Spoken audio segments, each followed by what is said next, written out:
기도하겠습니다. 살아계신 아버지 하나님, 이 시간에 하나님의 말씀을 듣기를 원합니다.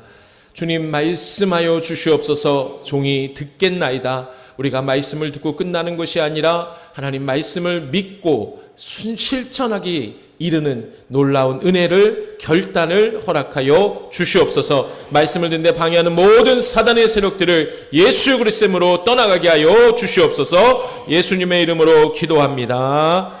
아멘. 어린 아이들의 뇌는 스펀지와 같다고 합니다. 왜 그렇습니까?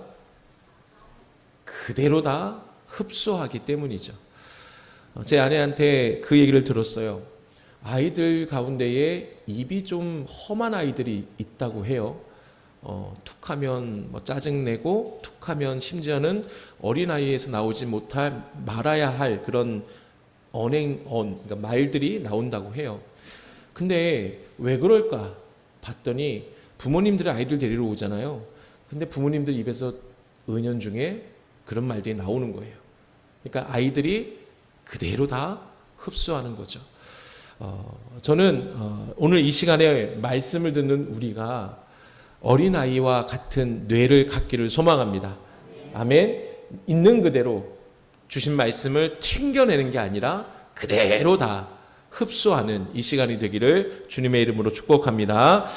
말씀을 시작하면서 여러분에게 한 가지 질문을 드립니다. 운전하시는 분 많이 계실 텐데 여러분 운전 잘 하십니까? 우리 박기훈 집사님 매일 출퇴근 시간이 평균 몇 시간이죠? 출퇴근 운전하는 시간이 4시간. 여러분 박기훈 집사님 위해서 기도 많이 해주세요. 매일마다 갈 때 2시간, 올 때 2시간. 그것도 잘 풀려야 올 때 그 시간이지 막히면 큰일 나요. 집사님 운전 잘 하십니까? 이제 병 주고 약 주고 하는 느낌 같은데. 여러분 운전 잘 하세요? 네. 나는 운전을 꽤 하는 것 같아. 그런 생각을 많이 갖게 돼요. 근데 요즘 많은 내비게이션 프로그램 중에 티맵을 이용하시는 분들 계실 거예요. 저도 티맵을 이용하는데 티맵에 보면은 운전 점수를 알려줘요. 그러니까 자기가 티맵을 틀고 운전하면은 그 사람이 속도를 냈는지, 과속을 했는지, 급발진을 했는지, 급브레이크를 밟았는지 다 체크해서 점수를 매겨요. 그리고 그 점수에 따라서 혜택이 많아요. 보험료도 할인해주고 여러 가지 혜택이 많아요. 그래서 저는 몇 점인가 봤더니 제가 몇 점이었을까요?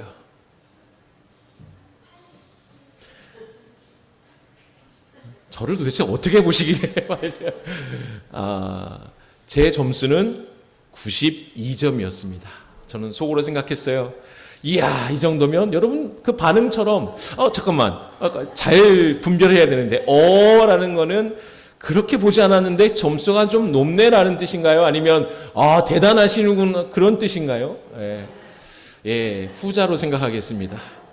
그 저도 점수를 보고 어느 정도 내가 점수가 나오는구나. 이런 무슨 뜻이에요? 내가 운전을 좀 하는구나라고 생각할 수 있겠죠. 근데 그 티맵에 보면 더 재밌는 게 하나가 있어요. 내가 살고 있는 주변 지역에 티맵을 이용하는 사람들이 총 몇 명이고 당신의 이 점수는 그들 중에 몇 등입니다라고까지 알려줘요. 제가 몇 등이었을까요? 보시면 우리 오류동에 707명이 티맵을 사용하고 있고 저는 92점을 맞았지만 몇 등입니까? 264등이었습니다. 이 점수가 아니죠. 이 등수를 보고 내가 운전을 잘하는 것처럼 느꼈지만 잘하는 것은 아니네. 도대체 나보다 높은 점수를 받은 사람들은 얼마나 운전을 잘하는 거지? 라고 생각을 하게 됐습니다. 여러분 재밌지 않습니까? 근데 여러분 이것을 보면 우리가 한 가지 놓치지 말아야 할 게 뭐냐면 우리는 나 자신을 평가할 때는 조금 후하게 평가한다라는 거죠. 다른 사람이 운전하다 갑자기 끼어들어요. 어떻게 해요? 깜짝 놀라죠. 저 사람은 운전 정말 못하네. 어떻게 저렇게 운전할 수 있지? 저기서 왜 끼어드는 거야? 근데 내가 끼어들면 어떡합니까? 어쩔 수 없었어. 저 사람이 나한테 뭐라고 하면 이렇게 얘기해 주면 되겠지. 다른 사람의 실수는 매우 객관적으로 보지만 내 실수에는 정말로 어떻게 해요? 관대해요. 친절해요. 그런데 이것이 신앙생활에서 그대로 나타납니다. 다른 사람들의 문제는 쉽게 보게 돼요. 근데 정작 하나님 앞에 있는 나는 제대로 보지 못한다는 거죠. 그래서 신앙생활에서 정말 어려운 것 중에 하나가 있어요. 그것은 남을 보는 것이 아니라 나를 제대로 보는 것이 정말로 어렵습니다. 오늘 우리가 살펴볼 사무엘상 15장에는 바로 그런 사람이 등장하는데 이스라엘의 초대왕 누구요? 사울이라는 사람이 등장합니다. 오늘 본문에는 이스라엘과 아말렉과의 전쟁 가운데 있었습니다. 그런데 이 전쟁은 단순한 땅을 빼앗기 위한 정복 전쟁이 아니었어요. 하나님께서 오래전부터 기억하셨던 이 아말렉의 악행에 대한 하나님의 심판의 전쟁이었어요. 그래서 하나님께서는 사울에게 아말렉을 다 물리치고 그곳에 살고 있는 살아있는 모든 것, 사람이든 짐승이든 다 진멸하라라고 명령을 내리셨습니다. 그런데 사울은 전쟁에서 승리했어요. 그러나 하나님의 명령과 달리 아말렉 왕인 아각을 사로잡아 옵니다. 좋은 양과 소들을 남겨두었습니다. 여기서 한 장면을 한번 머릿속에 한번 그려봅시다. 전쟁이 끝났어요. 사울은 마치 개성가를 부르며 승리한 왕으로 돌아왔습니다. 얼마나 자신 있게 사무엘을 맞이할 수 있었을까요? 사울은 말합니다. 내가 여호와의 명령을 다 준행했습니다. 그런데 사무엘은 뜻밖의 질문을 합니다. 그러면 내 귀에 들리는 이 양의 소리와 내게 들리는 소의 소리는 어찌 됨입니까? 지금 사울은 자신 있게 말하고 있고 사무엘은 의문을 품고 있어요. 사울이 생각하는 자신의 모습과 사무엘이 바라보고 있는 자신의 모습 사이에는 무엇인가 차이가 있어 보입니다. 그러면 사울은 왜 자신 있게 나는 하나님의 명령을 다 준행했습니다 라고 말했을까요? 정말 사울이 생각한 것처럼 하나님의 명령을 다 준행한 것일까요? 아니면 자신도 알지 못했던 어떤 문제가 있었던 것일까요? 오늘 우리는 이 질문을 가지고 사무엘상 15장 말씀 속으로 들어가 보려고 합니다. 말씀을 따라가면서 사울에게 일어난 일을 하나하나 살펴보겠습니다. 본문 9절 전반부를 보면 사울과 백성이 아말렉의 모든 것을 진멸하지 않고 좋은 곳을 남겨두었어요. 우리 9절 전반부를 같이 한번 읽어볼까요? 시작.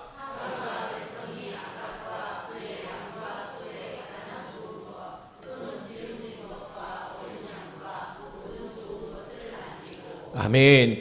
여기서 우리가 사울의 마음을 한번 생각해 볼 필요가 있습니다. 사울은 왜 이것을 남겼을까요? 본문은 사울과 백성이 가장 좋은 것을 남겼다라고 얘기합니다. 아마 사울에게는 이런 생각이 있을 거예요. 아니, 이 좋은 걸 왜 다 버리지? 아니, 이거 가져와서 가장 좋은 것인데 하나님께 드리면 되는 거 아닌가? 근데 바로 여기에 사울의 문제가 있었던 거예요. 하나님께서 버리라고 내려놓으라고 하신 것을 자기 판단으로 붙들었다라는 겁니다. 하나님께서는 모두 진멸하라고 하셨는데 사울은 이건 정말 아까워. 이것은 내게 우리에게 하나님께 유익하다. 그런 자신의 판단을 하나님의 말씀보다 앞세웠던 거예요. 더 무서운 것은 여기에 신앙적인 명분까지 붙였다라는 겁니다. 21절에 보면 하나님께서 하나님께 제사 드리려고 남겼습니다. 사울은 하나님을 거부한다고 말하지 않았습니다. 오히려 하나님을 위해서라고 말하고 있습니다. 이러한 모습은 곧 하나님을 위해서라고 말하면서 정작 하나님께서 버리라고 내려놓으라고 한 것을 자기가 스스로 판단하여 붙들고 있는 모습이라는 거죠. 그러므로 오늘 우리는 사울을 보면서 사울 왜 저럴까? 왜 저렇게 어리석을까라고 생각하기보다 우리 자신에게 물어야 합니다. 나는 하나님께서 버리라고 내려놓으라고 하신 것을 내가 지금 붙잡고 있진 않은가? 어쩌면 우리도 이렇게 말할 수 있어요. 이것은 내가 꼭 필요해서, 이것은 내게 주신 권리니까, 이것은 포기하면 내가 너무 손해보니까. 그리고 때로는 이렇게 말할 수도 있습니다. 그래도 하나님을 위해서 하는 것이니까 괜찮지 않을까? 그러나 사울의 문제는 좋은 것을 가지고 있었다는 것 자체가 아닙니다. 하나님께서 내려놓으라 하신 것을 자기 판단으로 붙들고 있었다는 거예요. 그러므로 오늘 본문이 우리에게 던지는 질문은 이거예요. 내가 좋아하는 것이 무엇인가, 이것이 아니라 하나님께서 내려놓으라고 하셨는 대로 내가 지금도 계속 여전히 버리지 못하고 아까워서 내 판단으로 그것을 붙들고 있는 것은 무엇인가 스스로 질문하며 생각해 보아야 하는 거예요. 이 질문을 가지고 우리 자신을 돌아보기를 원합니다. 여러분, 어린아이를 키워보신 분들, 또 지금도 어린아이 키워보신 다 계시는데 이런 경험이 있을 겁니다. 아이가 길을 가다가 좋은 것을, 자기가 생각해 좋은 것을 주었어요. 근데 부모가 보기엔 너무나 위험한 거예요. 더러운 거예요. 그러니까 아빠가 가서 얘기합니다. 그거 아빠한테 줘. 위험해. 근데 아이는 꽉 움켜쥐죠. 지질이 말도 안 들어요. 왜 그렇게 말을 안 듣습니까? 내가 말을 안 들었기 때문이죠. 안 그래요? 여러분들이 어렸을 때 말을 안 들어서 자식도 그런 거 아닐까요? 농담으로 하는 말입니다. 심각하게 생각하지 마시고요. 여러분 보세요. 근데 그 아이는 꽉 움켜져요. 아이에게는 그것이 위험한 것이 아니라 자기가 가지고 싶은 것이기 때문에 놓지 않아요. 아이의 눈에는 부모가 무언가를 빼앗아 가는 것처럼 보입니다. 그러나 부모의 눈에는 분명히 다르죠. 부모는 빼앗으려는 것이 아니라 아이를 보호하려는 것이고, 그걸 놓아야 더 좋은 것을 아이가 붙잡을 수 있기 때문에 놓으라고 얘기하는 겁니다. 사랑하는 여러분, 우리와 하나님 사이에도 이런 일이 있을 수 있습니다. 우리는 이렇게 생각해요. 하나님, 이것은 제가 좋아하는 것입니다. 이것은 저에게 필요한 것입니다. 이걸 놓으면 저 손해 많이 봐요. 그런데 하나님께서 말씀하십니다. 그것을 버려라. 그것을 내려놓으라. 우리는 그것을 하나님께서 나에게 무엇인가 빼앗아 가시는 것처럼 느낄 수도 있어요. 하지만 하나님께서는 우리에게 내려놓으라고 말씀하시는 것은 우리에게서 좋은 것을 빼앗기 위해서가 절대로 아닙니다. 우리의 손에 있는 것을 내려놓게 하심으로써 더 좋은 것을 붙들게 하시기 위해서입니다. 마태복음 16장 25절 예수님께서 이렇게 말씀하시죠. 시작.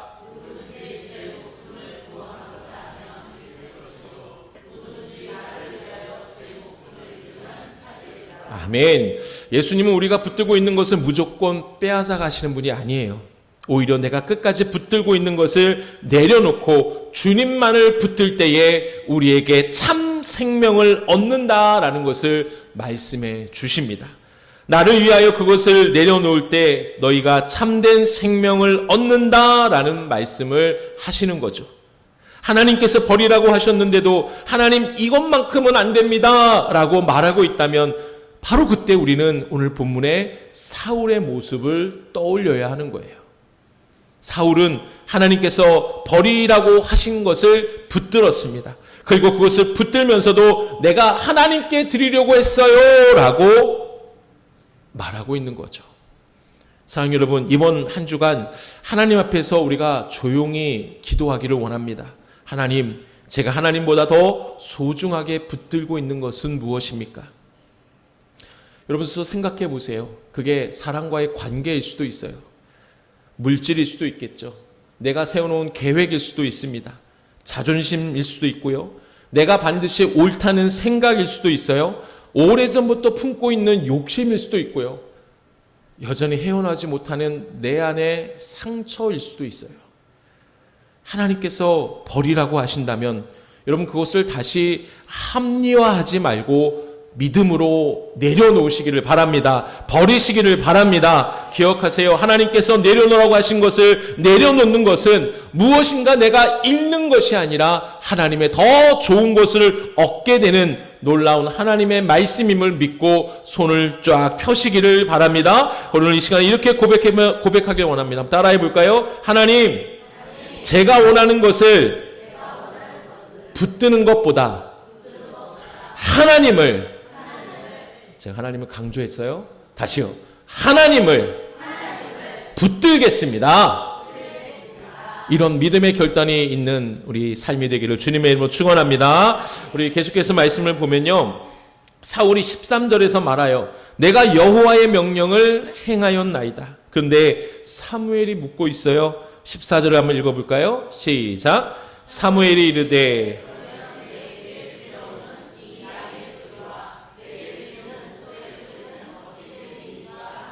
아멘. 여기서 사무엘이 왜 양과 소의 소리를 들었다고 말했을까요?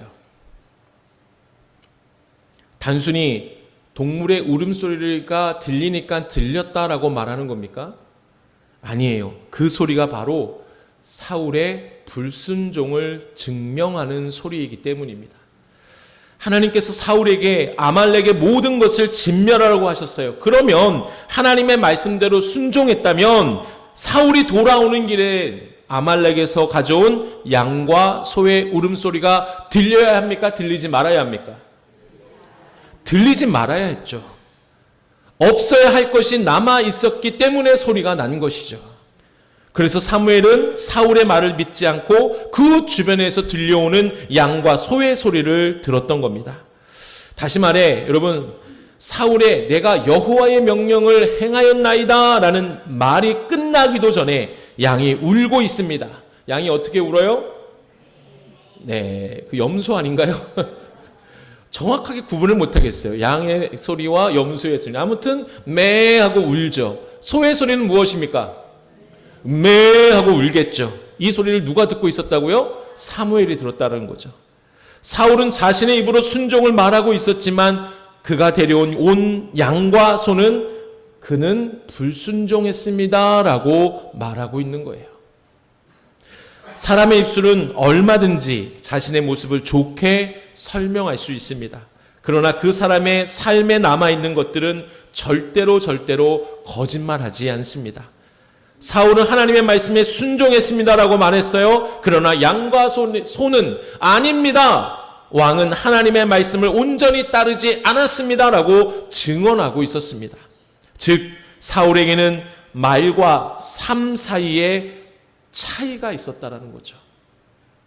그리고 이것이 오늘 우리에게도 아주 중요한 질문이 되고 있습니다. 여러분, 우리에게도 혹시 양의 울음소리가 들려오고 있지 않습니까?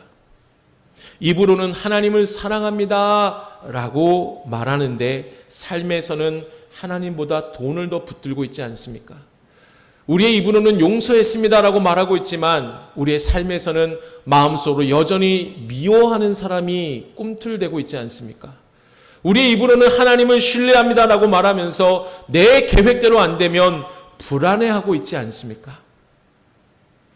사울에게 양과 소의 울음소리가 너가 순종하지 않았다라는 사실을 드러냈던 것처럼 우리 분명히 우리에게도 신앙의 삶을 살아가는 우리에게도 우리가 말하는 신앙과 실제 삶의 차이를 드러내는 불순종의 소리가 있을 수 있다라는 것을 우리는 반드시 기억해야 합니다. 그래서 오늘 하나님 앞에서 우리의 귀를 열어야 해요. 주님, 다른 사람의 그 소리가 들리는 것이 아니라 하나님께서 들으시는 제 삶의 소리는 무엇입니까? 어쩌면 하나님께서는 오늘 우리에게도 말씀하고 계실지 몰라요. 너가 말하는 것보다 너의 삶에서 들리는 소리를 좀 들어보아라 라고 오늘 우리에게 말씀하시고 계시지 않을까요? 그리고 이것이 우리에게 무서운 질문을 던지는데요. 나는 나를 어떻게 평가하고 있는가? 설교를 시작하면서 운전 점수에 대해 나눈 것처럼 우리는 우리의 모습을 객관적으로 바라보기가 너무나 어렵습니다. 다른 사람의 문제는 잘 보는데 정작 내 문제는 잘 보지 못해요. 그렇습니다. 우리는 내 장점을 너무 잘 알아요. 객관화시켜서 잘 본다라고 말은 해요. 하지만 너무 관대하죠. 예를 들어 볼까요? 나는 예배를 빠지지 않아요. 나는 열심히 봉사하고 있어요. 나는 헌금 생활도 잘하고 있어요. 나는 교회에 오래 다녔어요. 그런데 하나님께서 오늘 우리에게 묻는 것은 다른 것일 수 있다는 거죠. 그런데 너는 내 말을 듣고 있니? 그런데 너는 용서하고 있니? 그런데 너는 교만을 내려놓았니? 그런데 너는 내가 버리라고 한 것을 붙들고 있진 않니? 사랑하는 여러분, 신앙의 위험은 내가 하나님을 떠났다는 사실을 아는 것이 아닙니다. 하나님에게서 멀어져 가면서도 내가 스스로 잘하고 있다고 착각하며 살아가는 것이 진짜 위험한 거예요. 예수님께서 누가복음 18장에서 말씀하셔요. 누구 얘기를 하십니까? 바리새인과 세리 이야기를 하시죠. 바리새인은 어떻습니까? 하나님 앞에 늘 기도하고 금식하고 11조도 드렸지만 자신을 죄인임을 알지 못했다라는 거죠. 자신을 객관적으로 바라보지 못했다라는 거죠. 반면 세리는 어떻습니까? 하늘을 보지도 못하고 가슴을 치며 하나님이여 불쌍히 여기소서 나는 죄인입니다 라고 고백했습니다. 왜 그렇습니까? 바리새인은 자신이 진짜 괜찮은 사람이라고 생각했어요. 그러나 세리는 자신이 하나님 앞에서 불쌍한 죄인이라는 사실을 보았기 때문입니다. 고린도서 13장 5절 읽어볼까요? 시작! 너희는 믿음 안에 있는가? 너희 자신을 시험하고 너희 자신을 확증하라. 아멘. 바울은 다른 사람 먼저 평가하지 말고 누구 먼저? 너 자신을 먼저 시험하라고 말합니다. 신앙생활에서 반드시 필요한 것이 뭐냐? 자기 점검이에요. 오늘 우리는 다른 사람의 양의 울음소리를 찾을 것이 아니라 내 삶 속에서 혹시나도 있는 양의 소리, 소의 울음소리를 찾아야 합니다. 내가 잘하고 있다고 생각하지만 실제로는 하나님께서 기뻐하지 않으시는 것은 무엇인가? 내가 순종이라고 부르고 있지만 사실은 내 고집인 것이 아닌가라고 스스로 점검해 보아야 하는 겁니다. 이번 한 주간 다른 사람을 평가하기 전에 나 자신을 말씀 앞에 한번 세워보세요. 우리는 다른 사람의 잘못은 쉽게 발견합니다. 그러나 내 안에 있는 문제는 잘 보지 못하는 것이 문제라는 거죠. 그래서 하루에 잠시라도 말씀 앞에서 자신에게 질문해 보아야 하는 거예요. 나는 지금 하나님 말씀대로 살아가고 있는가? 내가 순종이라고 생각하는 것 가운데 사실은 내 고집은 있지 않은가? 내가 괜찮다고 생각하지만 하나님께서 기뻐하시지 않으시는 것은 무엇인가? 특히 가족이나 교회에서 누군가의 행동이 계속 마음에 걸릴 때가 있죠. 그 사람을 판단하기 전에 먼저 이렇게 한번 기도해 보세요. 하나님, 혹시 이 문제를 통해 제 모습을 보게 하시는 것은 아닙니까? 주님, 다른 사람을 고치는 것보다 제 마음을 먼저 고쳐주세요. 사울처럼 자신의 모습을 스스로 평가하지 말고 하나님의 말씀이 나를 평가하도록 맡기는 삶이 우리 믿음의 성도들의 삶이 되시기를 간절히 바랍니다. 근데 여러분, 한 가지 더 고민할 것이 남았어요. 그러면 우리는 어떻게 하나님께 온전히 순종하는 삶을 살 수 있냐는 거예요. 그래요. 첫 번째, 두 번째, 제 마음에 자꾸만 깨닫게 해주시는데 하나님 이게 쉽지가 않네요. 순종하기가 참 어렵네요. 우리 삼려전도에 아까 찬양했는데 주님 말씀하시면 내가 나아갑니다. 주님 서라고 하면 저 서겠습니다. 이게 쉽습니까? 어려워요. 당장 용서하라고 했는데 용서 못하잖아요. 너무 어려워요. 어떻게 순종할 수 있습니까? 사울의 모습을 보면서 우리 자신을 돌아보니 우리 역시 하나님의 말씀보다 내 생각을 앞세울 때가 있고 내려놓아야 할 것을 붙들고 있을 때가 있다라는 거죠. 그러면 우리도 사울처럼 실패할 수밖에 없는 그런 존재라는 겁니다.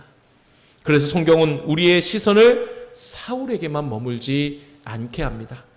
사울과 정반대의 길을 걸어가신 누구요? 예수 그리스도를 바라보게 하는 거예요. 예수님은 하나님의 뜻을 아셨어요. 그 뜻이 십자가의 길이라는 것을 아셨어요. 그러나 자신의 뜻을 앞세우지 않으셨습니다. 여러분, 겟세마네 기도 제가 자주 언급하죠. 이 기도가 얼마나 놀라운 기도인지 몰라요. 나의 원대로 마시옵고 아버지의 뜻대로 되기를 원합니다. 예수님은 하나님께서 맡기신 것을 끝까지 붙드셨어요. 하나님께서 가라고 하신 길에서 십자가상에서 끝까지 순종하셨습니다. 사울은 하나님 말씀에 자기 생각을 더했지만 예수님은 자신의 뜻을 다 내려놓으셨어요. 그리고 아버지 뜻에 순종하셨습니다. 사울은 자신이 순종했습니다라고 말하고 있지만 삶으로 불순종을 드러냈어요. 하지만 예수님은 아무 죄도 없으셨지만 우리를 위해 십자가에서 죽기까지 순종하셨습니다. 그래서 우리의 소망은 사울처럼 되지 말자라는 결심에서 끝나서는 안 됩니다. 우리의 소망은 우리를 대신하여 완전하게 순종하신 예수 그리스도에게 두어야 하는 거예요. 그러므로 오늘 하나님께서 우리에게 내려놓으라고 하시는 것이 있다면 내 힘으로 억지로 내려놓으려고만 하지 마세요. 나를 위해 모든 것을 내려놓으신 예수님만을 바라보시기를 바랍니다. 내 자존심을 내려놓기 힘들 때 나를 위해 자신의 영광을 내려놓으신 예수님을 바라보시길 바랍니다. 내 권리를 포기하기 어려울 때 십자가에서 자신의 생명까지 내어주신 예수님을 바라보기를 바랍니다. 그리고 이렇게 고백하세요. 주님, 제가 주님의 은혜를 힘입어 내 뜻보다 하나님의 뜻을 선택하게 하여 주옵소서. 내가 붙들고 있는 것을 내려놓고 주님만을 붙들게 하여 주시옵소서. 우리가 이런 기도가 필요한 것이죠. 말씀을 정리합니다. 오늘 우리는 사울을 통해 결국 우리의 모습을 보게 됩니다. 하나님께서 내려놓으라고 하신 것을 붙들고 있지는 않은지, 내 생각을 하나님 말씀보다 앞세우고 있지는 않은지 돌아보아야 합니다. 그러나 동시에 우리 자신의 힘만으로 변화하려고 하지 마세요. 불가능해요. 잠깐 한다고 한 번은 할 수 있겠죠. 하지만 그것이 쭉 이어지지는 못해요. 왜? 내가 하려고 하니까 그래요. 그러니까 우리는 우리의 소망 대신 누구를? 예수님을 바라보며 예수님께 엎드려 예수님의 삶대로 나도 따라가기를 원하오니 하나님 힘을 더해 달라고, 용기를 더해 달라고, 결단하게 해달라고 주님께 나아가야 하는 것이죠. 그래서 여러분, 오늘도 우리가 우리의 다른 사람의 모습을 보는 것이 아니라 사울의 모습을 보며 나의 자신을 점검하는 신앙의 삶이 되기를 원합니다. 그래서 여전히 붙들고 있는 것을 내려놓고, 그리고 말씀 앞에서 내 자신을 점검하고, 이것이 힘들기에 더 주님만을 바라볼 수 있는 믿음의 성도들 되시기를 주님의 이름으로 축원합니다.